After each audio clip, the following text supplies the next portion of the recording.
Okay, hello everybody. Welcome to Korean Atlanta Mentorship.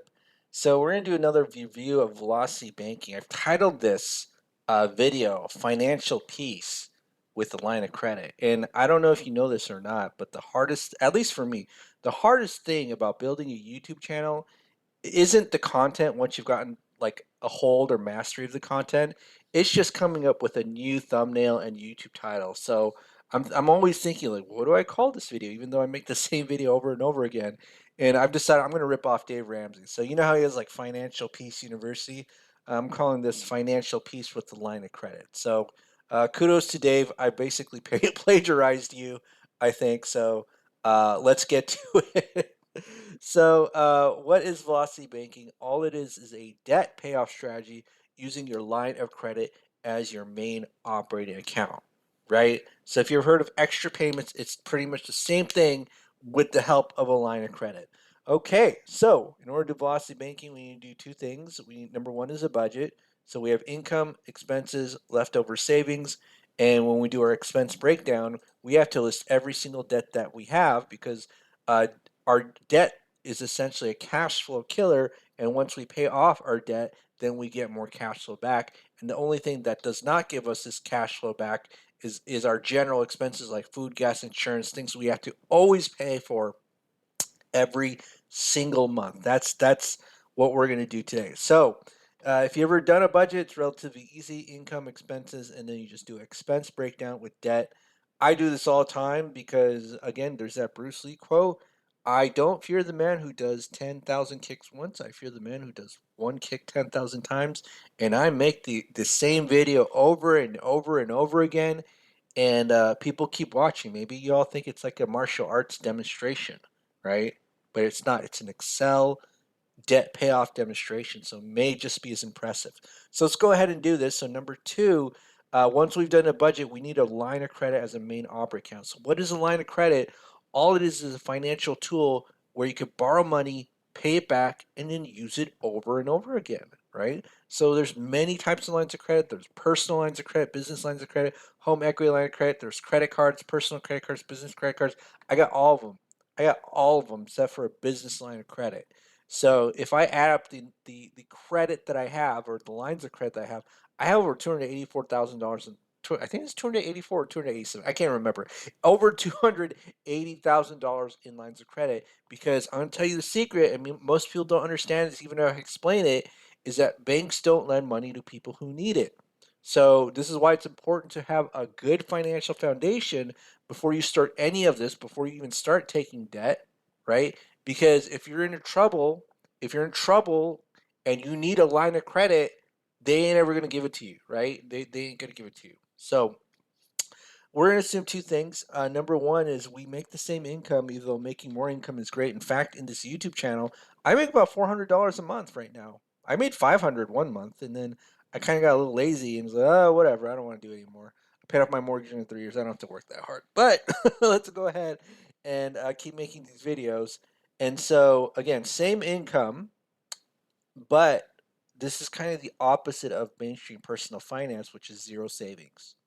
We don't have savings because our new savings account is going to be our line of credit. Okay. And so what we're going to do is write down all of our expenses, right? So let me just go ahead and copy these. And then we're going to have something called cash flow, which is income minus expenses. And again, this column and this column almost looks exactly the same, except there's a zero here in the savings. Now, we got to go step two, which is to make our line of credit as our main operating account. Some people are like, how do I get a line of credit? Listen, I don't know if you do this or not, but in the United States, there's more than over 4,000 credit unions, banks, and all that. I don't know what the total number is, but I know that it's the 4,000 is the right number, or it's like the number of credit unions that at least exist in this country, right? In Canada, and I don't even know if this is true or not, but I took a class and this is what they told me. In Canada, they only get like 6 or 7 banks. So when people complain and they're from the United States, like, well, which banks do you go to or credit unions? And it's like, well, how many did you call? And you tell me zero or one. I'm like, dude, there's 4,000 of them at least here that you could apply to. So maybe if you apply like 10 or 20, then we'll get the ball rolling. But if you're telling me like you talk to zero or one, I'm like, dude, you're not even taking this seriously, right? Got to have a little bit of hustle in there and pick up the phone and use Google and call them like, hey, I'm thinking of applying for a line of credit. Do you offer it? Right? Tons of places offer it if you know where to look. And a lot of people, because they've never heard of it, they don't even try. Okay. So let's assume we have something like a home equity line of credit, $60,000, right? And so it's kind of like a credit card, but you can use it for anything like student loans, auto loans, credit cards. If you have a regular credit card, you can't really use it to pay for everything, just for like general expenses at the store. But you can't use it to pay other loans. So that's why the home equity line or personal line of credit is beautiful because I could rack up, let's say, a $2,000 charge, and then the $50 might be due at the end of the month, and I'm like, oh my goodness, like I didn't even make any money this month. Okay, I'm gonna borrow $50. Like I'm gonna borrow $50 from the line of credit, and then I'm gonna pay it back, and the payment's satisfied. And you might have to pay a little bit of interest, like $2,000 and 4 cents or something like that. But the payment is satisfied. That's what's the crazy thing about this. I had no idea that debt products like this could be used like that. Right? So much flexibility. Okay. Ooh, I'm burping here. Okay. So now here's the thing. We're not done yet. We're not done yet. So in order to make this the line of credit as our main operating account, we got to move some debt into it. And what's the difference between the average American and Velocity Banker? The average American uses their checking account as their main operating account, whereas a Velocity Banker uses their line of credit as their main operating account. So easiest debt to move is definitely the credit cards. So let's go ahead and move these credit cards into the line of credit. I think this is going to be 42,000. Let me just quickly check. So 15 plus 27, yes, 42,000. So let's go ahead and move this 42,000 into this line of credit in this month zero. And do we have any decimal places showing? Let me just check this. No, we don't have any decimal places showing. So let's go ahead and format this so that we show these decimals. So we go to currency, and where's the dollar sign? Why does it default to to the pound? I don't get it. But all right, let's go ahead and do this, and I think we're good. And let's just do this for good measure. So format this and number, and then currency, and then if it's negative, I always like it flashing red. And it seems like the Singapore, New Zealand, Jamaica, Hong Kong, they all use the dollar sign. I don't know what the difference between the French dollar, Canadian dollar, and English dollar is when it comes to symbol, but it's all good. It's all good. All right. So now let's go ahead and do this. So once we move that debt, just $42,000, what happens to these payments here? Oh my goodness, they go to zero, right? So we went from $831 in savings to $2,173 in day one in cash flow, right? So after every single month, think about it, you have almost zero or $0 in your savings account. Think about if you told your relatives or your friends that you grew up with, hey, I don't have any savings, but I'm doing okay. They'd be like freaking out because what does mainstream personal finance teach you? It's like, oh man, you need to have 3 to 6 months of savings, whether it's your income or expenses. I don't know what it is, but it's like they see that zero. It's like you're insane, right? But here's the thing: they don't know what we know. Quoting, I think I'm quoting Notorious B.I.G. If you don't know, now you know, right? So they don't know that our line of credit is essentially our new savings account, and we're gonna put all of our money into debt, right? So what we're gonna do is put this entire 6,000 here, expenses out, because what's the actual Velocity banking strategy? Is income into the line of credit, and then expenses out of the line of credit, out of the line of credit. So income in, expenses out, and then after every single month, the cash flow is gonna bring down the balance, although you pay some interest, right? So let's go ahead and do the calculations. So next month's balance is the previous month's balance plus the previous month's interest minus whatever the current cash flow is at the time, 2173.98, right? And then let's go ahead and do this, I2 plus 1. And then you calculate the interest. What you do is you take the average daily balance. So you just kind of get an estimate of the average daily balance, multiply it by the interest rate, 0.1, divide by 12. And then we go ahead, and when we get the 0.1, it's 10% interest rate here. And we just copy and paste. All we do is copy and paste. It's copy and paste. And then we see here we see here, and ignore this part, I don't know what I was doing. It's probably for another presentation. But we see here in about less than 2 years, we paid off $42,000 of debt. Not bad, right? So we paid it off in about, um, 22 months. 22 months and 42K of debt. Okay. So now we got rid of the credit cards. Does that mean we completely never use them again? No, no, no. It doesn't mean that. So how do we use the credit cards? Basically, we have our food, gas, insurance, and all those general expenses. What we do is charge them on the credit cards, and then at the very last moment, just pay them off. And so we could essentially, as we're paying off our debt, delay the interest that we have to pay. So I have like, I don't know, 18, 19 credit cards, and I use all of them, right? I just never really go above my budget for my general food, gas, insurance expenses. Okay. And so now the next thing that we have to do is either figure out which one of these three we're going to pay off. And so, do we pay off the student loan, the auto loan, the mortgage?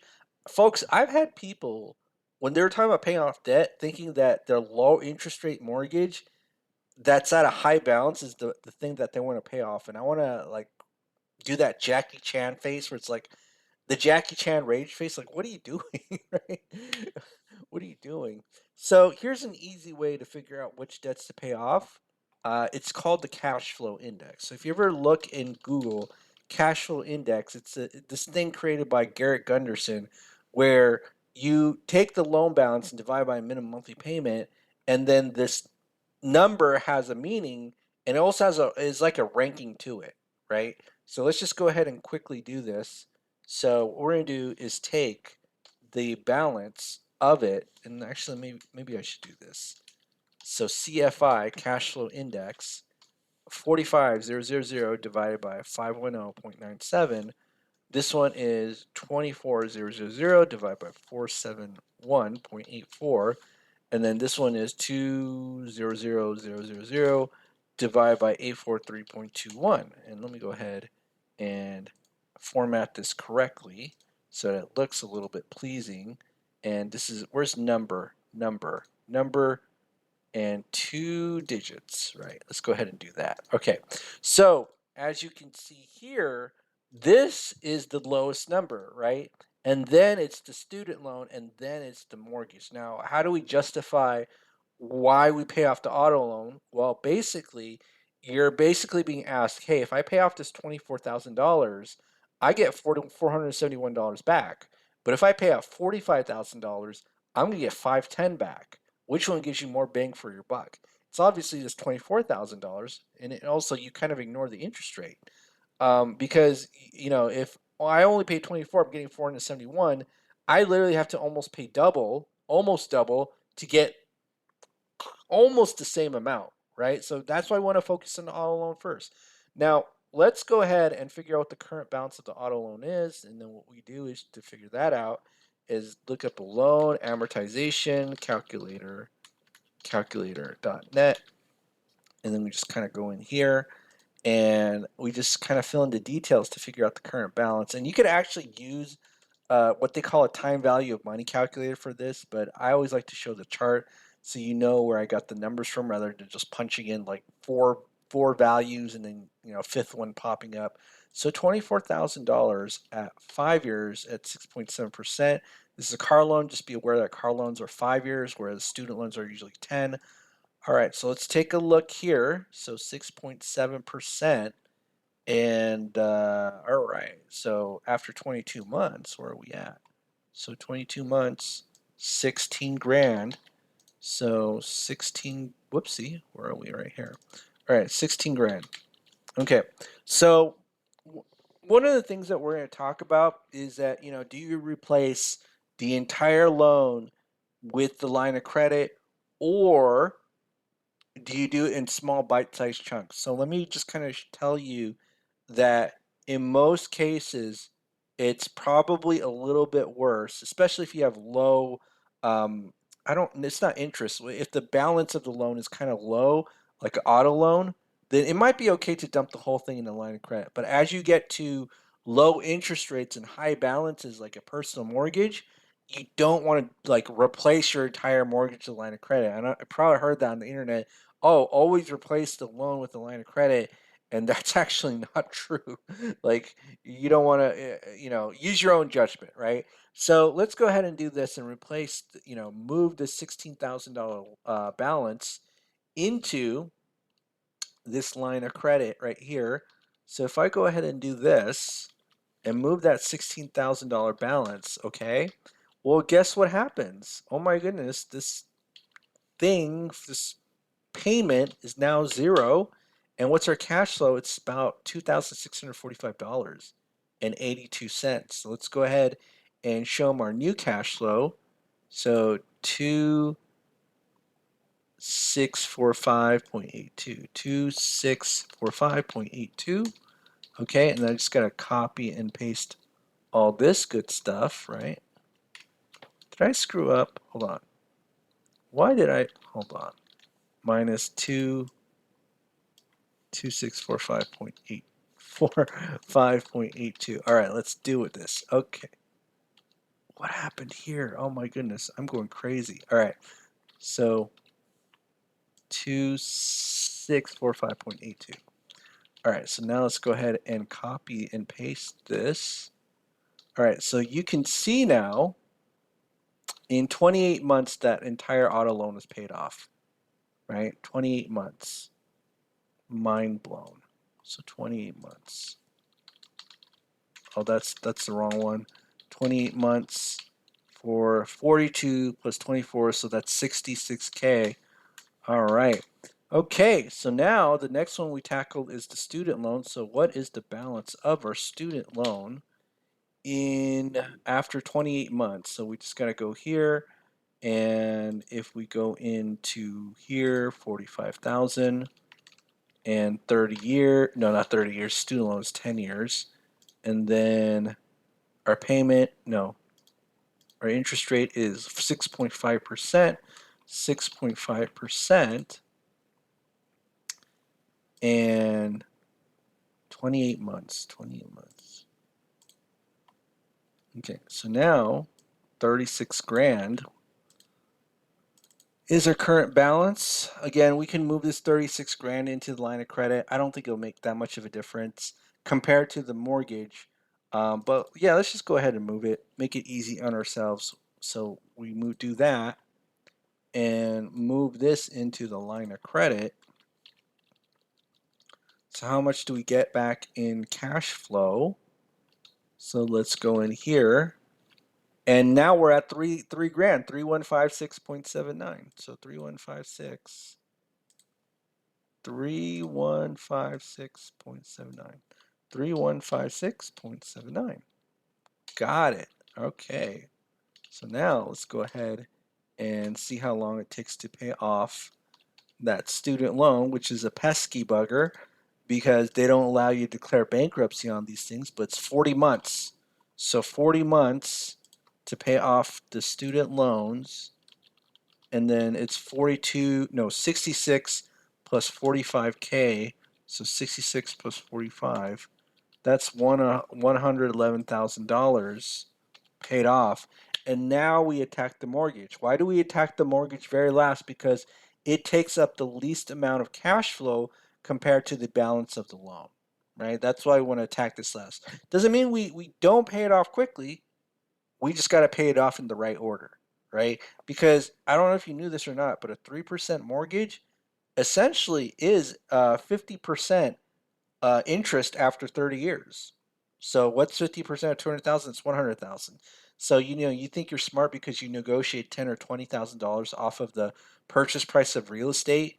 Well, to the bank you owe them an extra 100,000. So let's see how smart you are. All right. So now what we got to do is figure out the current balance of the personal mortgage. So $200,000, 30 years at 3%, and then 40 months. 40 months. So 40 months is, where is it? Where is it? Where is it? 40 months. Okay, 185K. All right. So At this point, you have about $3,156.79 that you can directly deposit into your mortgage. So you have two options. Actually, you have three options. Option number one, you can put your entire $3,000 into the mortgage. Now the question is, are you actually going to do it? That's like the actual question. It's not like, oh, extra payments directly is I'm sorry, velocity banking is better than direct extra payments. No, no, no. At this point, it's about, are you actually going to do it, right? So the reason why people never directly overpay their loans is because loans are a one-way street. Like, you overpay a loan, you can't call them and say, "Hey, sorry, I overpaid. Can I get it back?" They'll be like, "What are you talking about?" Right? The reason why loans are lower interest rates than lines of credit is because, I mean, think of it in terms of like Netflix or Hulu subscription or software, you get less features, therefore they can charge a lower interest rate, right? The fact that it's a one-way street, they know for 95% of people, I'll even say 99% of people, most people will never overpay their loans, so they're comfortable putting a low interest rate on that. It's kind of like saying, "Hey, we'll give you a 199 a month membership for Netflix, but you could only watch Netflix from 1 a.m. to 5 a.m. because that's where the least traffic is." Same thing with loans and lines of credit. Why do lines of credit have higher interest rates? Because you can access the money anytime you want. So what we have to do is be cognizant of, yes, the line of credit does have a higher interest rate, but we're going to take advantage of that two-way flexibility and still use it to overpay a mortgage and not worry about how much we're directly overpaying or sending to the mortgage. Because the beauty of this strategy is that if you do it with the line of credit, even with the mortgage, you don't actually have to know the exact T of how much you're going to overpay that mortgage. You don't. Just like I don't actually know. Like, I don't know. I know approximately how much, the principal balance of the line of credit is going to go down approximately, but I have random expenses that appear from time to time, and so all I have to do is just make sure that, hey, I just move. So we'll just say, like, we'll move, I don't know, $6,000 of this to the line of credit. So that'll be, what would that be? 179K, right?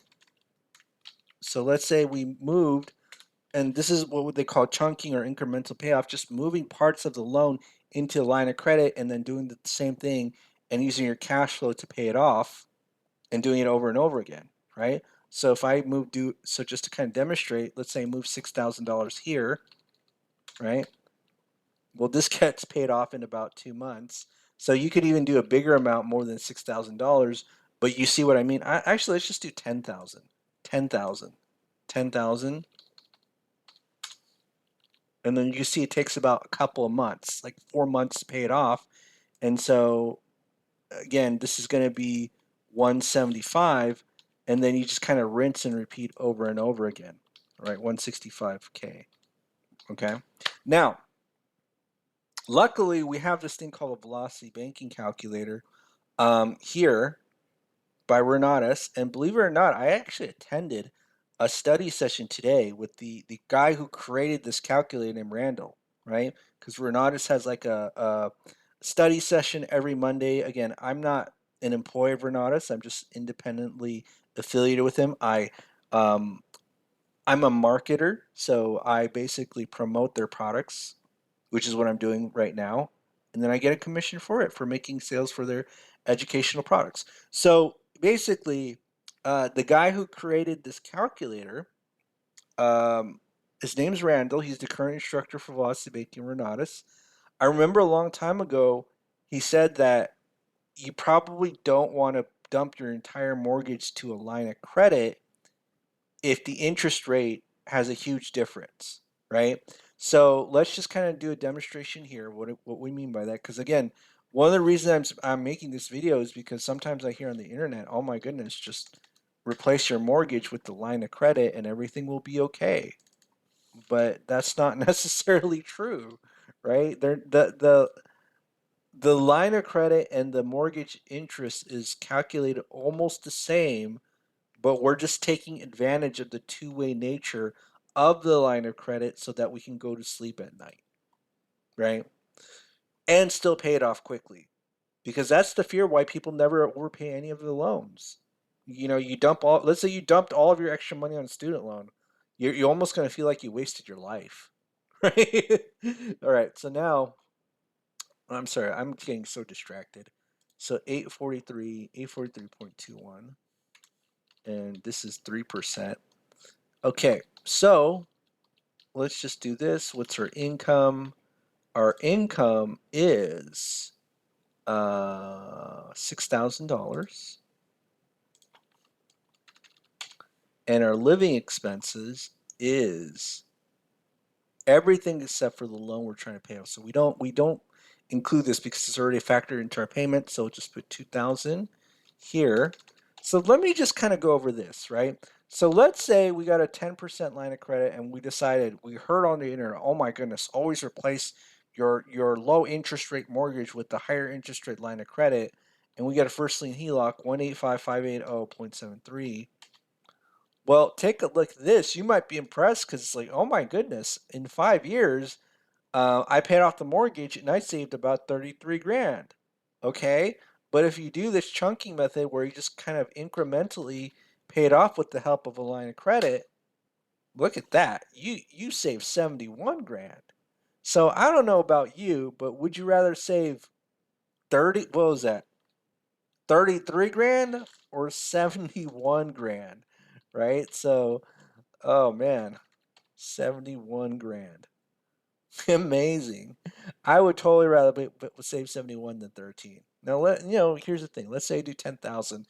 This will go up a little bit because again, the line of credit at this point is to help you maintain liquidity, access to your money, and pay off your debt, right? But you don't have to do a big chunk amount, but let's do 10,000. It's going to go up a little bit more. So 10,000, you see how it essentially is the same, but the interest went just a little bit, So even 10,000 is not a bad number. But as you get higher and higher, then the interest saved is not going to be as much, right? So it's all a trade-off. You don't have to do big chunks, is what I'm saying. Like you just do little chunks. But the most important thing about doing the velocity banking is making sure that you pay it off in the correct order. If I focus on paying off the mortgage first, that's a no bueno, right? If I have credit card, student loans, auto loans, that's a no bueno. I gotta focus on paying these off first because they have the highest interest rates and take up the most cash flow, and then I take care of the auto loan next because that takes up the next most cash flow, and then the student loan, and then the mortgage. We gotta learn that debt order payoff is incredibly important, right? So at this point, whether you're arguing about extra payments or line of credit, it doesn't really matter if you haven't paid the debt off in the right order. And if you do decide that you're going to place your mortgage with the line of credit, make sure the interest rates are comparable. You're never going to find, like I said, you're never going to find a 3% first lien HELOC because they base it off of prime and they add a point or something like that, right?